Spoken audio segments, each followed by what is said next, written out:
So today, I want to talk about a tricky subject, which is money. And what I find fascinating about money is that, it's a little bit like thoughts. It's not really tangible anymore. Like most of us don't even use cash, right? And yet it takes up a huge amount of space in our minds. And in fact, there's actually research that shows that around 65% of adults say money is their biggest source of stress. Not work, not relationship, money.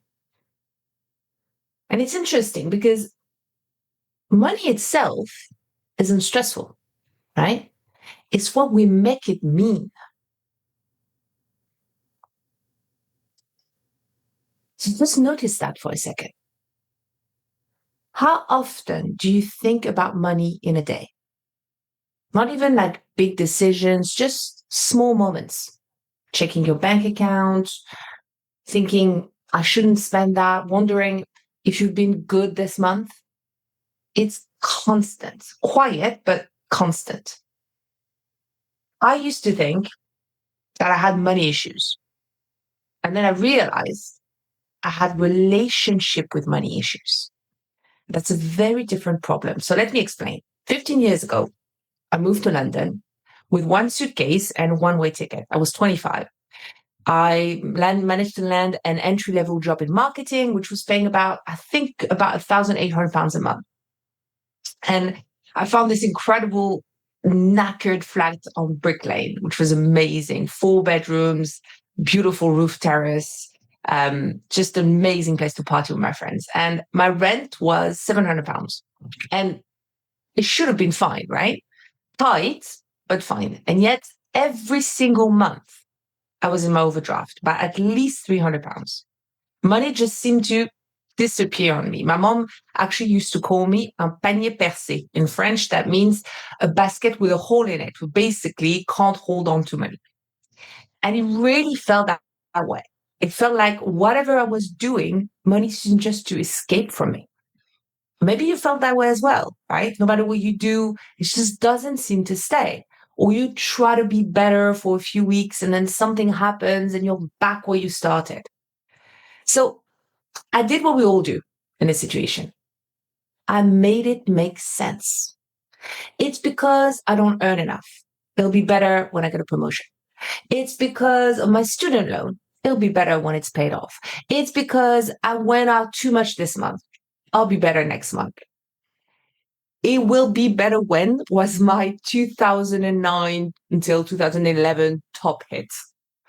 Now, fast forward 5 years. Now I'm a marketing manager. I earn £4,000 a month. My student loan is gone. Finally, less partying, but more dinners, more brunches, more money. Yeah, but same problem. Actually, worse. Now I'm like £800 into my overdraft every month. Same pattern, different numbers. And this is where it clicked for me. Money is an amplifier. If your relationship with money is good, it makes your life better. If it's not, it makes it worse. So the issue was never how much I was earning, because technically I always had enough. And I'm going to bet here that unless you cannot pay your rent or your basic needs, it's the same thing for you. The issue was I couldn't hold on to it. And this is where most people go into fixing mode. I need a better system. I need more discipline. I need to track everything properly. And okay, yeah, of course, those things can help. But if that was the real issue, it would have worked already, right? The reality is that we are trying to fix an internal problem with external solutions, which is why these great resolutions don't work. So what's the inner problem that we're trying to solve?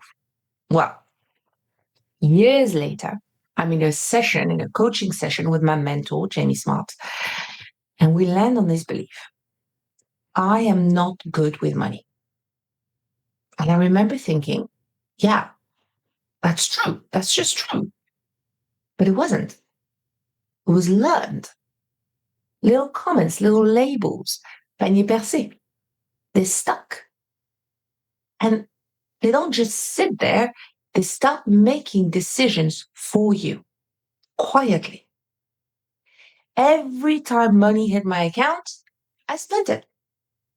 Not because I had to, but because, well, that's what someone who is bad with money does. So I kept proving that belief again and again and again. And this is where we started to create these fixing modes. So I kept proving it. The issue was that I was looking for a solution in the wrong place, blaming my job, my student loan, sometimes myself, trying to fix it with budgeting, trying to be better, thinking before I buy, but all the while I was innocently, unconsciously proving my belief right. I am bad with money. And at some points, you can't tell what came first. Did the belief create the behavior or did the behavior create the belief? And it doesn't really matter because now it feels like truth with evidence. And that's identity. And this is where it gets tricky because beliefs are just thoughts.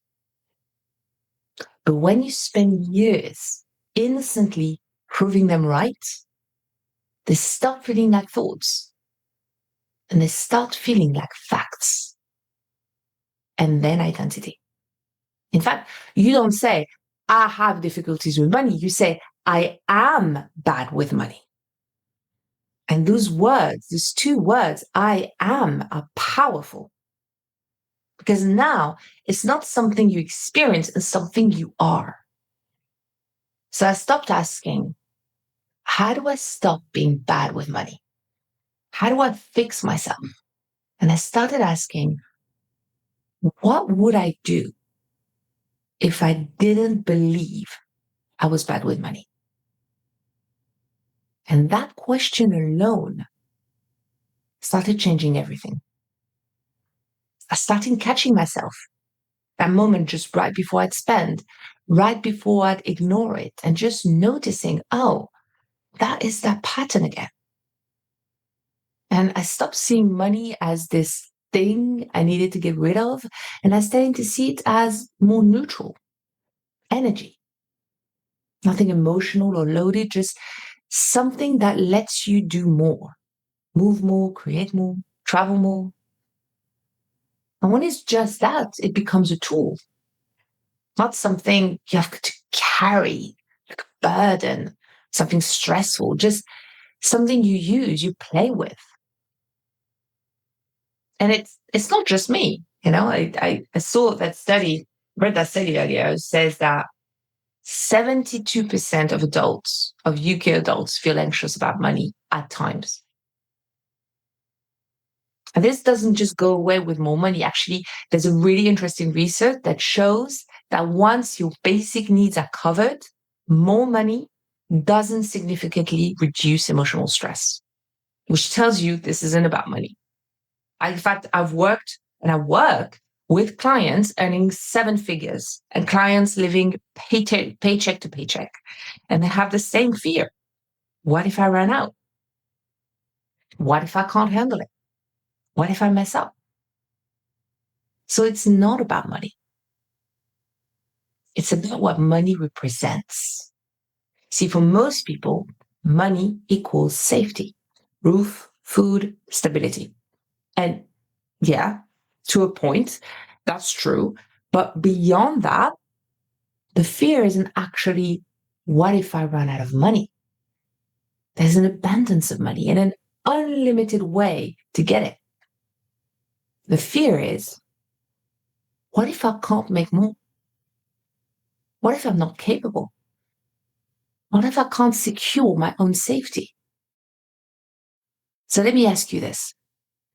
When you think about money, do you feel calm or do you feel a bit of tension? When you spend it, Does it feel neutral or does it come with guilt after? When you think about earning more, does it feel exciting or does it feel like pressure? That right there, whatever you felt, that is your relationship with money. The anxiety you feel around money isn't actually about money. It's your mind trying to protect you. Because to your system, money equals safety, right? Lack of safety feels like danger, not logical danger, survival level danger, right? So what does it do? It creates urgency. It creates pressure. It creates all these what if scenarios. What if I run out? What if I can't handle it? What if everything falls apart? Not because those things are actually happening, but because your mind is trying to stop them from happening. It's trying to keep you safe, really. But here's the thing that we don't often know or question, right? The anxiety feels real, but is the danger real? It's a bit like being scared of the monsters under the bed. When you don't look, they feel really real. You know, when you were a child, you just didn't even want to look because it was too scary to look. It's very convincing. But the moment you actually turn the lights on, and you look under the bed, it's just a pile of dirty clothes. Money works the same way. The longer you don't look, the bigger it feels, the more overwhelming it feels, the more dangerous it feels. But every time you actually look, you find a way. You adjust, you think, you respond, because, well, that's what you've always done. Think about it. Every time you thought this is going to be a problem, you figured something out. Maybe not perfectly, it wasn't maybe very comfortable, but you handled it. And you would again. The only thing that makes it feel overwhelming is the belief that you won't be able to handle it, not the situation itself. The belief about you in that situation. This is why it feels so real. Because your mind isn't reacting to money, it's reacting to what it thinks money means for your safety. So let me make this really concrete for you so that it really makes sense, hopefully. External safety looks like money in the bank, stable income, predictable outcomes, right? Internal safety looks like I'll figure it out. I know I can handle things. Even if this goes wrong, I'll be okay. You owe this to your ability, your innate ability for insights and realization that got you where you are today. And most people are trying to fix external insecurity with, internal, most people are trying to fix internal insecurity with external stability. That doesn't work because no amount of money can compensate for a lack of self-trust. That's why someone, and I'm literally talking about like clients, people that actually know, can have £200 in a bank account and feel perfectly fine. And someone can have £200,000 on their bank account and feel on edge. Again, taking from actual real clients that I have. Same situation, completely different experiences. So here's what's important to remember. Money doesn't create anything. It just gives you access. The creative power is you. Your resilience, your ability to think, to adapt, to change, to figure things out. That's what has got you through 100% of your days so far. Even the ones when you thought, this is it, I'm not going to be okay, this is the end of me. Out of all the times you thought money would run out, how many times did it actually happen? And if you're listening to this and you're alive and you have a roof over your head and you can pay your bills this month, I'm going to guess 0. And there's something really grounding and freeing in this. Because your ability to create money is your real safety. And that comes from self-trust. not your bank account. So instead of asking, how do I manage my money better? How can I be better with money? Start here. What do I believe about myself when it comes to money? I'm bad with money. I can't be trusted with money. I always mess it up. And then what would I do if that wasn't true? What would I do differently today? Don't overthink it too much. Just notice. Because once you see the pattern, you stop automatically following it. See, money isn't the problem. The meaning you attach to it is. And more importantly, what you think it says about you. Because if money feels like safety, then every fluctuation will feel like a threat, right? Your happiness, your peace of mind, your safety is at the mercy of the world. But when you realize that your safety comes from you, your ability for insight, realization, adaptation, response, creation, money stops being something you fear and starts just being something you use. So I've created a very quick little exercise to help you guys getting an instant clarity around your relationship with money. So the first question is, what do you believe about yourself when it comes to money? And where did you first learn that? Right? You can challenge that statement. Is this actually true? Or just something I repeated long enough so that I believe it. Or I was told long enough times so I believe it. Then the second question is, if you didn't believe that about yourself, how would you think, feel, and act with money? Now we're taking away the goggles. You have to think that the beliefs, the negative beliefs, the limiting beliefs that you have about yourself act as goggles and make you experience the world in a way that isn't real. But in the moment, it feels real.